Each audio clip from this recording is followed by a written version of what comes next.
Hello guys, welcome back. It's time for another vlog. Haven't done one in a while.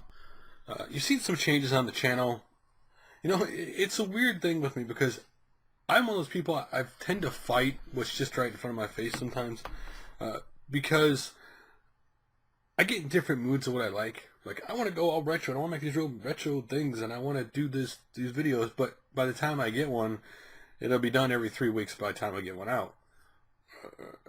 I like to talk about video game news stories, not necessarily like everybody jumps on a certain story. Oh, Destiny or whatever.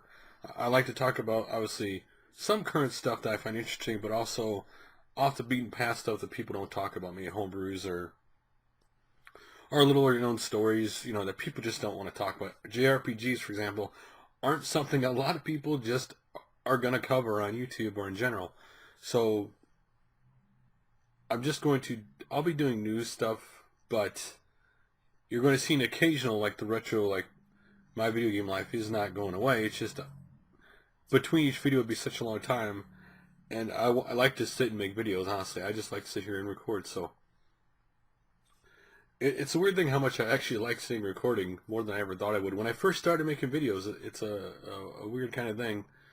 And so, and of course, occasionally a gaming community video because this time of year my job starts to get busier. Life in general is getting busier right now, so those are it's not going away or anything. It's just one of those things where it's going to be sporadic. My weird thing with me, since I've had a channel on YouTube, right, it's always been a sporadically weird thing. Like, I jump around a lot, and it's like, okay, what are you gonna do? Doing the video game stuff I find interesting will give me, recording that stuff doesn't take me much time. With my life schedule, that works out better for me. The other stuff, I could take my time and get it out when I have time.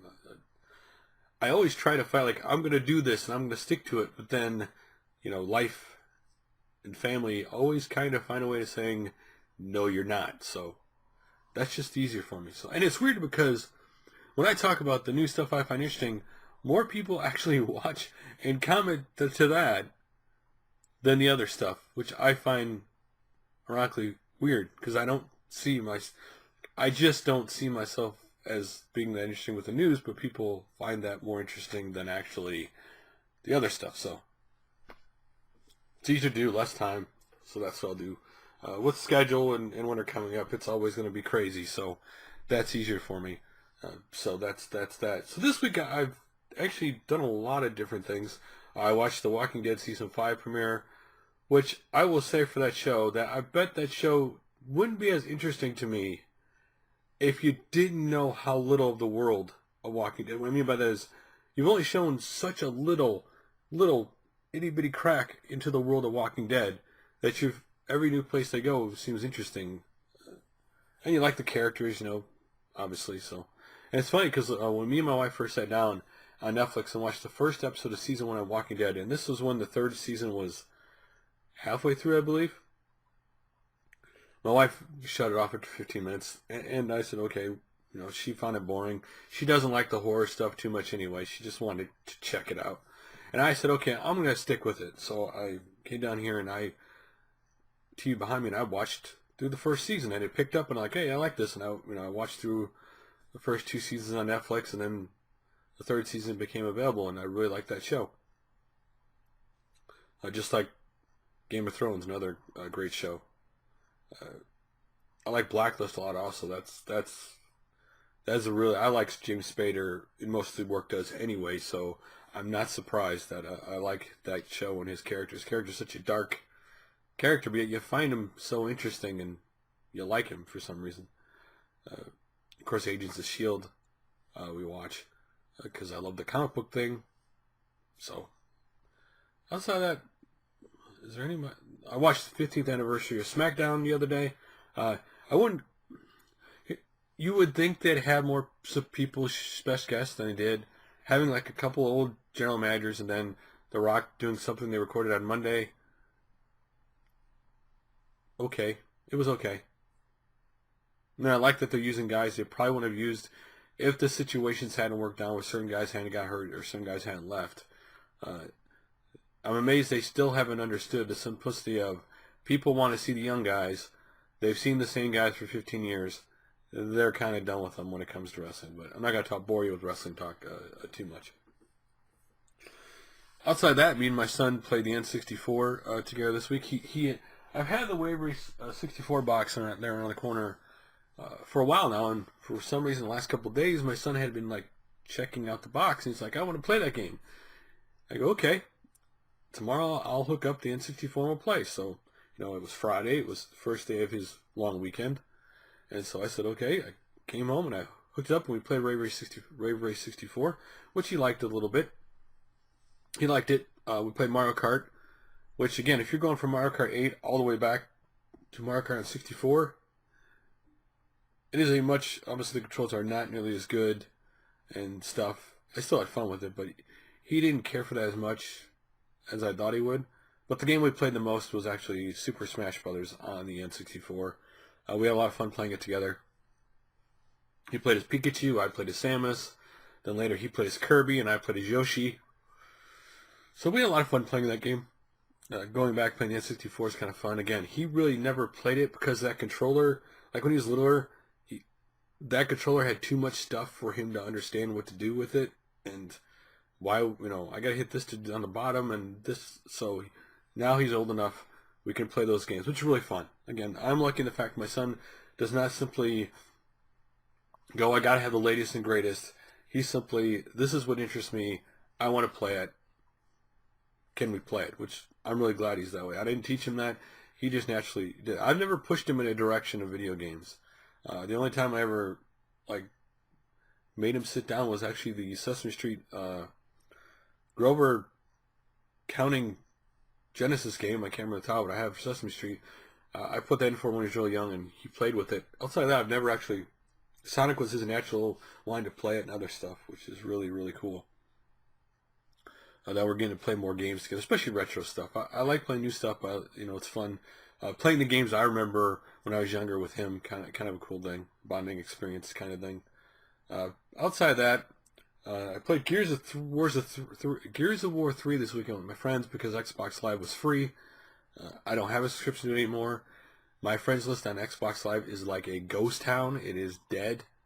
A lot of people are, I think, done with Xbox Live, but they either don't want to pay for it, or maybe they got a different system, I guess, this next gen or whatever. So I don't have a subscription anymore. I didn't play it enough to warrant it. So, but it was fun for us to sit down and play Gears of War 3 together. Me, Buffer Kid, and Arcade Main Machine played.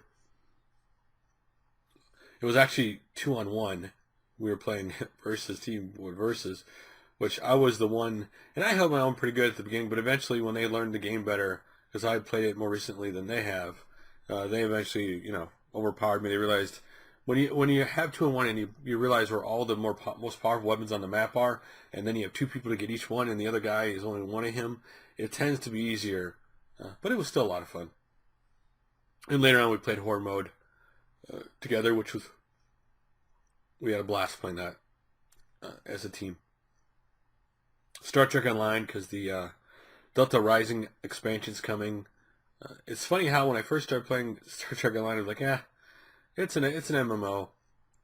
Never really got into them. And then, having friends on, like Barf Kid Arcade, like sometimes Jay Blackheart, for example, I play it more often than I thought I would. I guess once you start getting better stuff, games like that get funner to play than when you have nothing. So, outside of that, got this Sonic race car. Actually, it's funny because this is actually, ironically, this is what one of my son got for Christmas. He got two of these. And my wife was like, well, we should get rid of it. I'm like, no, we'll display this in the game room. We're not getting rid of it. The one that's never done. Someday. Excuse me. Woo, that was nasty. So, that's all I've really been going on. I'm going to get videos out on regular content. Something I really want to do. Because, it's funny. I've had this talk the other day when we talk about, of course, news stories go around like wildfire, especially to YouTube, about this young kid who makes $40,000 a year off YouTube. Well, she joked with me, why don't you make $40,000 a year off YouTube? And my response back to her was a simple one. You don't give me enough time to have the ability to make it. Not that I would be able to make $40,000 a year, because what you don't know is when I come down here, roughly about every half hour, I have to go back upstairs. It makes giving me the time to just sit here and just like record a bunch of videos at one time and get them all ready to go very difficult. It's just the way life is. It's just when someone brings up like that, in order for people to succeed, you have to have all your time into it and you have to make a big effort, right? I don't even have a banner on my page yet. So, and I don't really care. I mean, a lot of people do, but I never really care.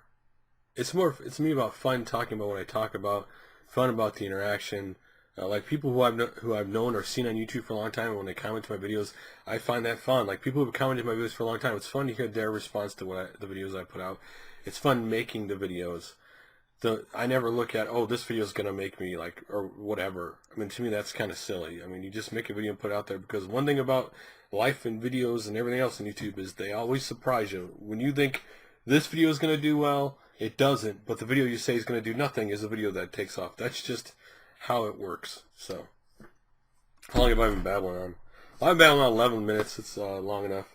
And it also gives me time to get stuff straightened down here, because oh, that's what I forgot to say. You can't see it because they're hidden, because when I actually got the shelf up, I actually had to go buy clips, because I couldn't find them. And they're these little brown clips that actually, when you buy them, the top part is too tall, you know, because the shelf can't fit. So you actually got to snip off the top part. They're like $1.64 for a dozen. So because I couldn't find them, I just bought them. I have the shelf off. I have the strategy guides, but now I found out I don't even have a strategy guides to go across the whole shelf. So I had to put the PlayStation 2, was it Disney Think on the PlayStation 2 game with the controllers in it, kind of a decent sized box over there, just so the strategy guides wouldn't like fall over. And now I got to figure out what I'm going to put on the top shelf. So, reason to get more strategy guides, because there's not enough across the whole shelf. So, yeah, that's all that's going on. Again, like always, guys, thanks for liking, favorite, and subscribing. I really do appreciate it. And I will talk to you guys soon with another video. Later.